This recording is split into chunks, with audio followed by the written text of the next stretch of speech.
In today's video, I'm going to teach you how to reduce render time in Adobe Dimension. If you've ever watched a progress bar crawl while you're just trying to test a lighting change or tweak a camera angle, this is for you. The key is to separate quick, informative previews from your final, high-quality output, and Dimension gives you several controls to do exactly that. First, make draft renders your default while you're experimenting.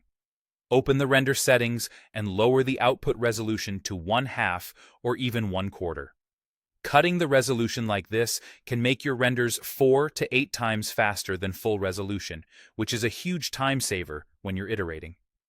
Pair that with a lower quality preset during look development. Lower quality still gives you the information you need about lighting, materials, and composition without tying up your machine.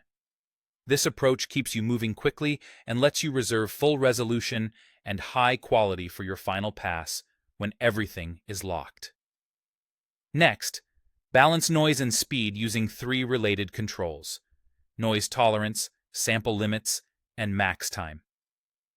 Increasing the noise tolerance tells Dimension it can stop sooner even if there's a bit more grain. You'll see a noisier image, but it appears much faster, and light grain can often be softened later with a denoise pass. This is excellent for checking overall lighting or material balance without waiting for a pristine result. Lowering the sample limit is another powerful lever. Fewer samples mean fewer rays per pixel and less computational work, which directly reduces render time. The trade-off is precision. Complex materials like glass, metal, and soft shadows may need more samples to look clean. For fast previews, ER on the low side, then raise the sample limit when you're ready for a final. Finally, set a max time to cap how long Dimension refines the image. This is your render budget. Pick a time that suits your workflow, maybe a few minutes per view, so the render stops automatically even if it hasn't fully converged. This is especially helpful when batch rendering drafts or when you need consistent, predictable turnaround.